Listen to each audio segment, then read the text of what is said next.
Hi friends, welcome to express cooking and vlogs. இன்றைக்கி நம்ம appam recipe தாங்க பார்க்க போகிறோம்.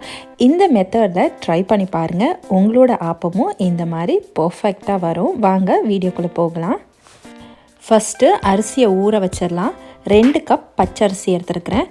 இதை 2-3 தடவை நல்லா கழுவிட்டு 4லேருந்து 5 மணி நேரம் நல்லா ஊறட்டும்.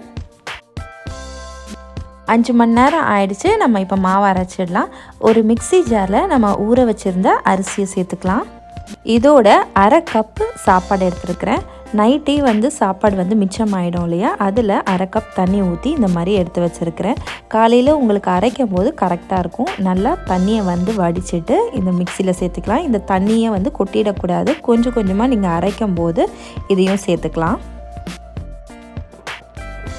1/4 கப் துருவன தேங்காய், 1 ஸ்பூன் சர்க்கரை, இதுக்கு பதிலாக தேங்காய் தண்ணியை சேர்த்துக்கலாம். 3/4 ஸ்பூன் உப்பு. நல்லா ஸ்மூத் பேஸ்ட்டாக அரைச்சி எடுத்துடலாம். ரொம்ப தண்ணியாகவும் இல்லாமல் ரொம்ப கட்டியாகவும் இல்லாமல் இந்த பதத்தில் அரைச்சி எடுக்கணும். இப்போது தோசை மாவு இருக்கும் இல்லையா, அந்த பதத்தை விட கொஞ்சம் தண்ணியாக இருக்கணும் மாவு.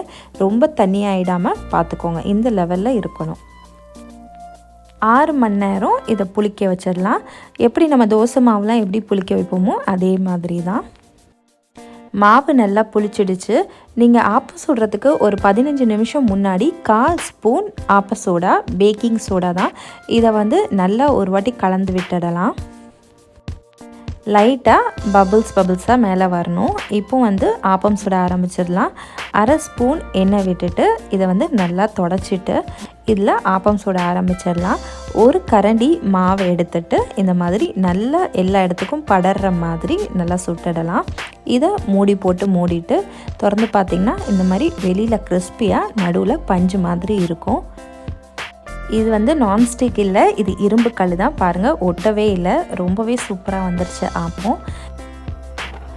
ஆப்பம்னு செய்ய ஆரம்பித்ததுக்கப்புறம் முட்டை ஆப்பத்தை விட்டால் எப்படி, ஒரு முட்டை ஆப்பத்தையும் ஊற்றிடலாம். கண்டிப்பாக உங்களுக்கு இந்த வீடியோ ரொம்ப யூஸ்ஃபுல்லாக இருந்திருக்கும் அப்படின்றத நம்புகிறேன். நீங்களும் கண்டிப்பாக இந்த மெத்தடில் ட்ரை பண்ணி பாருங்கள். உள்ள ஸ்பாஞ்சியாக வெளியில் கிறிஸ்பியாக ஒரு ஆப்பம் பண்ணிடலாம். நீங்களுமே கண்டிப்பாக ட்ரை பண்ணி பார்த்துட்டு எப்படி இருந்தது அப்படின்றத கமெண்ட்டில் மறக்காமல் சொல்லுங்கள். உங்களுக்கு இந்த வீடியோ பிடிச்சிருந்ததுன்னா லைக் பண்ணுங்கள், ஷேர் பண்ணுங்கள், மறக்காமல் எங்கள் சேனலை சப்ஸ்கிரைப் பண்ணுங்கள். Enjoy cooking. தேங்க்யூ.